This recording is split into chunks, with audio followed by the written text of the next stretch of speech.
गांव की मिट्टी, टूटी फूटी गलियां, कच्चे घर, इन्हीं के बीच रहता था रामू, एक गरीब मजदूर। उसके पास कुछ नहीं था, बस पत्नी और छोटी सी बेटी, जिसकी मासूम हंसी ही उसकी जिंदगी थी। लेकिन पेट की भूख अक्सर उस हंसी को छीन लेती थी। कभी खेतों में हल चलाता, कभी ईंट भट्ठे पर पसीना बहाता। दिन भर की मेहनत के बाद शाम को उसके हाथ में मुश्किल से 2 रुपये आते। घर लौटते ही छोटी बेटी दौड़कर पूछती, आज मेरे लिए मिठाई लाए हो? कल जरूर लाऊंगा बिटिया। रामू, कब तक ऐसे चलेगा? दिन रात मजदूरी करके भी रोटी आधी पड़ती है, चूल्हा मुश्किल से जलता है, बच्ची बड़ी हो रही है, उसके लिए भी तो कुछ सोचना। और कर भी क्या सकते हैं, यही हमारी किस्मत है। हर सुबह पसीना बहाओ, हर रात थक कर गिर पड़ो, यही जीवन है हमारा। कभी लगता है कि किस्मत ने हमसे सब छीन लिया, लेकिन जब तुझे देखती हूँ तो लगता है कि तू ही मेरी सबसे बड़ी ताकत है। पर दिल घबराता है, हमारी गुड़िया का भविष्य क्या होगा? तेरा डर मेरा भी डर है, पर सुन, जब तक जान है मैं उसकी आंखों के सपनों को टूटने नहीं दूंगा। अपनी हड्डियां तोड़नी पड़े। अम्मा, अब्बा, आप दोनों क्यों रो रहे हो? मैंने तो कहा था ना, मुझे गुड़िया या खिलौने नहीं चाहिए, बस आप दोनों मेरे पास रहो। नन्ही, तू ही तो हमारी खुशी है, तेरे बिना तो ये घर सुनसान है। गुड़िया, तेरी हर मुस्कान हमें जीने की वजह देती है। तेरे लिए मैं हर दर्द सह सकता हूँ।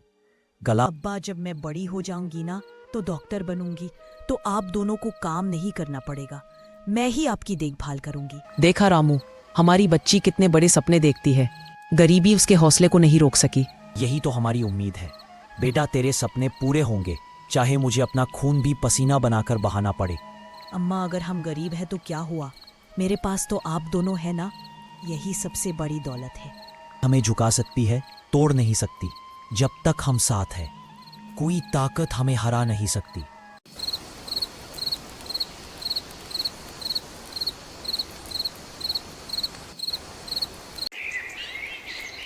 सुबह का समय था।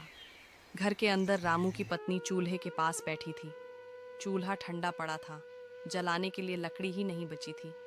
छोटी सी बेटी ने उसने गहरी सांस भरी। रामू, घर में ना तो लकड़ी बची है, ना अनाज, बच्ची भी भूख से रो रही है, अब क्या होगा? बेटी के मासूम चेहरे को देखा। उसकी आंखों में भूख की रेखाएं देखकर उसका दिल कांप उठा। तू चिंता मत कर, आज चाहे जो हो, मैं काम ढूंढ कर ही आऊंगा। शाम तक हमारे चूल्हे में आग जलेगी और बेटी भी रोटी खाएगी। रामू सिर पर पुराना गमछा बांधकर बाहर निकल पड़ा।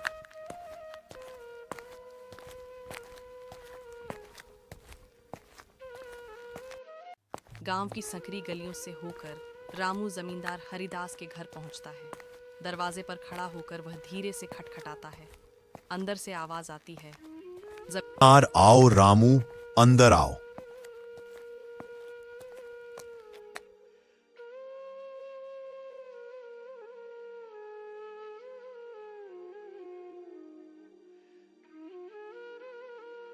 जमींदार साहब, मुझे कोई काम बता दीजिए।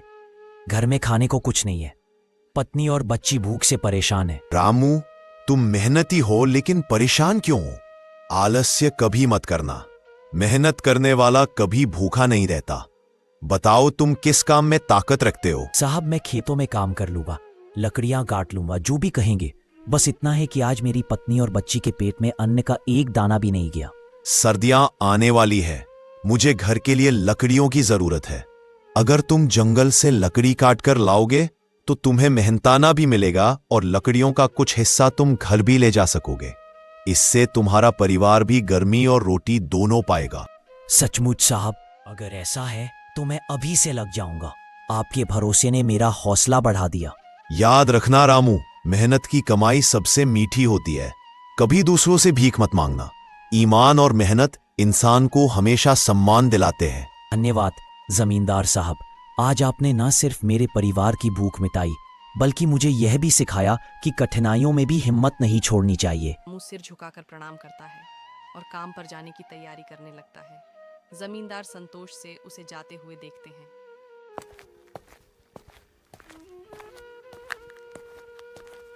सुबह का धुंधलका, ठंडी हवा के झोंके और कोहरे से ढकी राह। रामू कांपते हुए हाथों में कुल्हाड़ी संभाले आगे बढ़ रहा है। उसके पांव भारी हैं, पर दिल में उम्मीद है कि लकड़ी बेचकर घर का चूल्हा जलेगा। तभी पीछे से आवाज आती है, अरे रामू, इतनी सुबह कहाँ निकल पड़े? जमींदार साहब ने कहा है लकड़ी चाहिए, मजदूरी मिलेगी तभी घर में बेटी और पत्नी को 2 निवाले मिल पाएंगे। लेकिन भाई, इतना भारी गट्ठर अकेले कैसे उठाओगे? जब बेटी भूखी हो तो बोझ भी हल्का लगता है दोस्त। उसके चेहरे पर हंसी देखो, बस वही मेरी ताकत है। साथ ही कुछ पल रामू की ओर देखता है। उसकी आंखों में थकान और जज्बा दोनों पढ़ लेता है। रामू, ये काम अकेले मत करना, थक जाओगे और चोट भी लग सकती है। तो और करूं भी क्या, भूख किसी इंसान के इंतजार थोड़ी करती है। साथी थोड़ी देर सोचता है, फिर मुस्कुराकर रामू को बोलता है, तुम एक काम करो, मेरी बैलगाड़ी ले जाओ, बैल खुद जंगल का रास्ता पहचान लेंगे। तुम बस लकड़ी लादना, गाड़ी खींचना बैलों का काम है। क्या सचमुच तुम मुझे अपनी गाड़ी दे दोगे? अरे भाई, जब बात बच्चों की भूख की हो तो गाड़ी घोड़े सब तुम्हारे हैं। तुम्हारी बेटी की मुस्कान ही असली दौलत है। तेरा ये उपकार मैं कभी नहीं भूलूंगा। आज तूने मेरी बेटी की जान बचा दी। उपकार वपकार कुछ नहीं, यही तो दोस्ती है। तुम सच्चाई और मेहनत के रास्ते पर चलते हो। हाँ, मेहनत ही मेरा सहारा है। अब तेरी मदद से मैं और हिम्मत से काम करूंगा। रामू अब हल्के कदमों से आगे बढ़ता है, चेहरे पर आत्मविश्वास और आंखों में बेटी का चेहरा। रामू जंगल की ओर पहुंचा। ठंडी हवा अब उसे रोक नहीं पा रही थी। पेड़ों के बीच हल्की धूप छनकर जमीन पर पड़ रही थी। रामू ने कुल्हाड़ी उठाई और मजबूत हाथों से लकड़ी काटना शुरू किया। हर चोट के साथ उसे अपनी बेटी की मुस्कान दिखाई देती, जैसे कह रही हो, बाबा तुम हारना मत। लकड़ी के टुकड़े गिरते जाते और रामू का गट्ठर धीरे धीरे भरता गया। पसीने की बूंदें उसके माथे से टपक रही थीं, मगर उसके चेहरे पर संतोष था। वह जानता था कि यह मेहनत उसकी बेटी के लिए रोटी और उजाला लाएगी। लकड़ी का गट्ठर रखा हुआ था। बैलगाड़ी की बेल्ट थोड़ी ढीली थी और लकड़ी हिल रही थी। रास्ते में ही अम्मा दिखाई दी, झुकी हुई पीठ, आंखों में चिंता।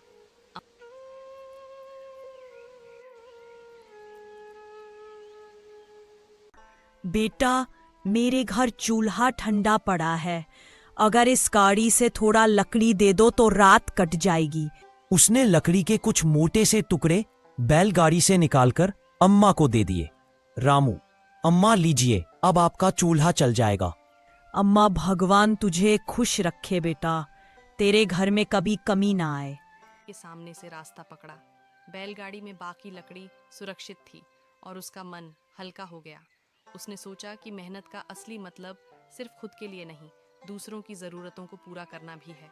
रामू ने बैलगाड़ी में रखी बाकी लकड़ी को देखा और संतोष हुआ कि उसका काम अभी अधूरा नहीं है। उसने बैलगाड़ी का रास्ता मोड़ा और धीरे धीरे जमींदार साहब के घर की ओर बढ़ा। जमींदार साहब के दरवाजे पर पहुंचकर रामू ने हाथ जोड़कर बोला, फिर साहब, यहां से लकड़ी लेकर आया हूं। मेहनत तो बड़ी लगी, लेकिन बेटी के लिए सब आसान लगता है। वाह रामू, तू सच में मेहनती और ईमानदार है।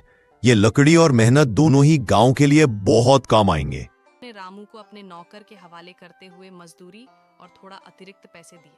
ये मेहनत की कमाई है, इसे अपनी बेटी के भविष्य और घर की जरूरतों में इस्तेमाल करना। पढ़ाई कभी मत रोकना। आपका बहुत धन्यवाद। अब बेटी को भूख भी नहीं लगेगी और शिक्षा भी मिल सकेगी।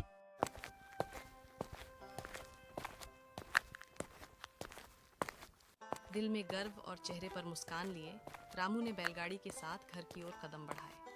रास्ते में उसने सोचा कि मेहनत और ईमानदारी कभी बेकार नहीं जाती। आज उसका छोटा सा योगदान उसके परिवार और अम्मा दोनों के लिए बड़ा असर ला रहा था। धीरे धीरे गांव की ओर चल पड़ा। सूरज ढल रहा था और रास्ते में हल्की हवा चल रही थी। उसका मन हल्का था क्योंकि उसने आज न केवल मेहनत की बल्कि दूसरों की मदद भी की। घर के पास पहुंचते ही रामू ने देखा कि उसकी पत्नी आंगन में खड़ी थी, थोड़ी चिंता और थोड़ी उम्मीद भरी नज़रों से। उसकी बेटी भी पास खेल रही थी, लेकिन आंखें बार बार रामू की तरफ उठ रही थीं। हमारी मेहनत अब सही दिशा में जा रही है। आज सिर्फ लकड़ी का काम पूरा हुआ और कल से हमारी समोसे की दुकान गांव में सबके काम आएगी। हमें बस साथ रहना है। मसाले तेल और लकड़ी सब कुछ लेकर दुकान शुरू कर दूंगा। अब चिंता मत करो। हाँ, हम तीनों साथ हैं। मेहनत, ईमानदारी और धैर्य, बस यही हमारी ताकत है। कल से नया काम शुरू होगा और बेटी के लिए भविष्य मजबूत होगा। तीनों ने मिलकर योजना बनाई। रामू कल कहाँ से सामान लाएगा, कौन कौन सी सामग्री सबसे पहले तैयार करनी है और कैसे ग्राहकों का स्वागत करना है। घर में हल्की सी उम्मीद और उत्साह की हवा फैल गई। रामू, आज तुमने सच में हमारी जिंदगी बदल दी। हाँ, हमारी मेहनत और ईमानदारी का फल अब दिखेगा। अब सिर्फ काम शुरू करना बाकी है।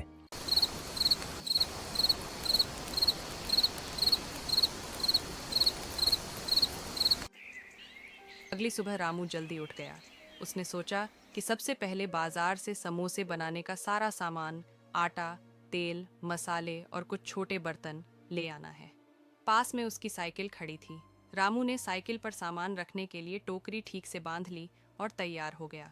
साइकिल पर बैठकर रामू बाजार की ओर निकल पड़ा।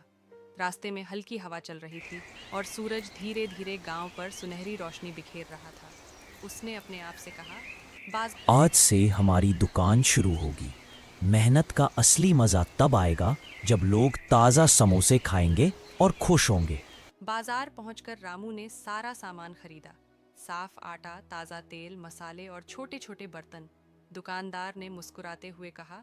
सारा सामान रामू ने साइकिल की टोकरी में रख लिया और धीरे धीरे घर की ओर लौट चला।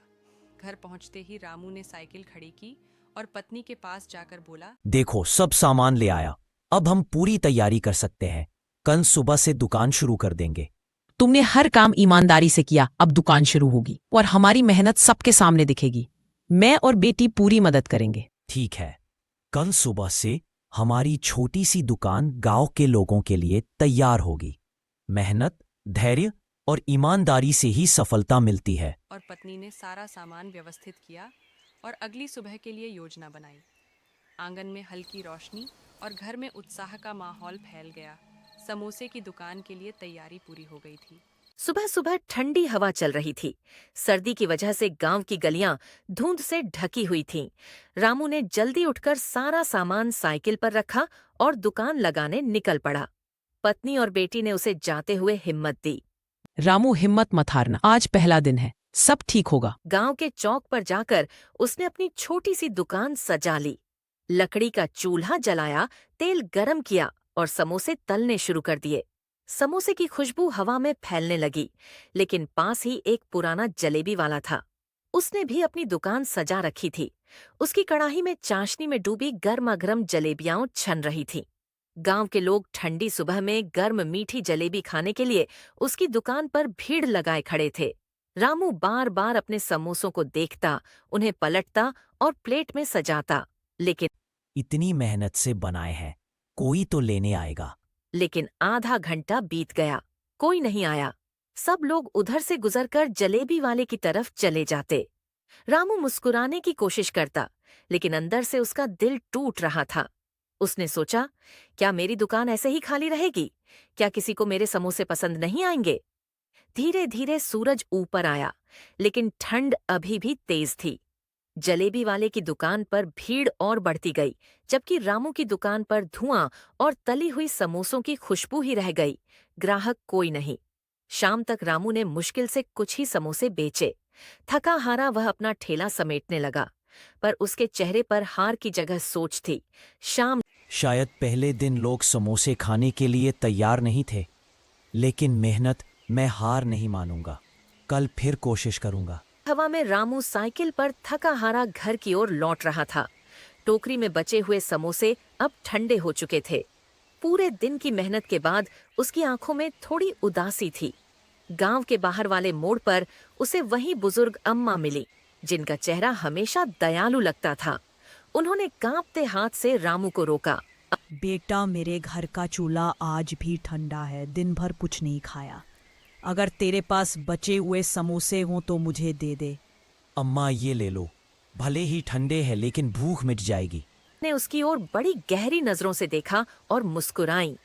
फिर उन्होंने अपनी पोटली से एक छोटा सा डिब्बा निकाला। उसमें हल्का सा सुगंधित पाउडर था। तेरी मेहनत सच्ची है, तू हार मत मान।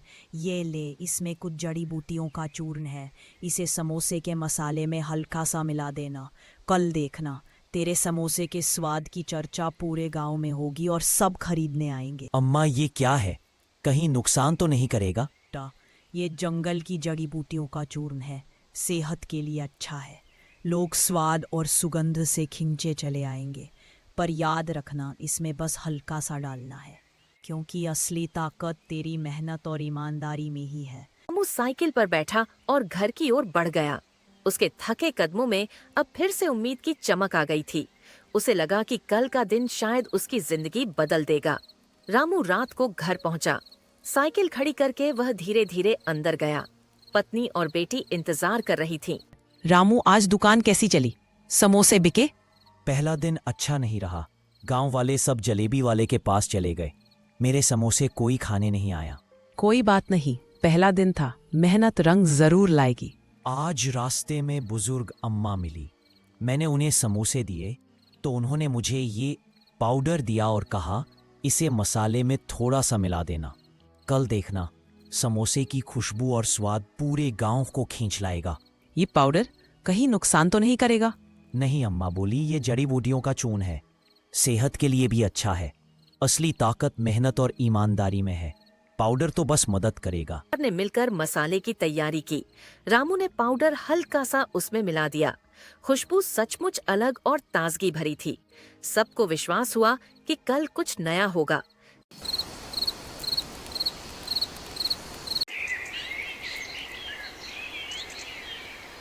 सर्दी अभी भी थी, लेकिन गांव के चौक पर जैसे ही रामू ने चूल्हा जलाया और समोसे तलने शुरू किए, खुशबू चारों ओर फैल गई।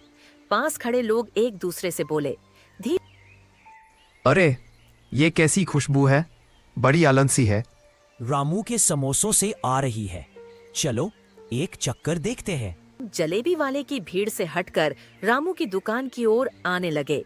किसी ने एक समोसा लिया, चखा और तुरंत अपने दोस्तों को बुलाया। कुछ ही देर में भीड़ बढ़ गई। लोग बार बार प्लेट भरकर समोसे लेने लगे। रामू का चेहरा खुशी से चमक उठा। कल जहां एक समोसा भी मुश्किल से बिका था, आज सब ओर से आवाजें आ रही थीं। अम्मा का आशीर्वाद और हमारी मेहनत दोनों ने मिलकर आज चमत्कार कर ओर दिया। से आवाजें आ रही थीं। जलेबी वाले की दुकान पर भीड़ लगी रहती थी। अब वही भीड़ रामू के समोसों के लिए उमड़ती थी। हर कोई कह रहा था, रामू के समोसे लाजवाब हैं, गर्मा गर्म और स्वादिष्ट। रामू के चेहरे पर मेहनत की चमक थी।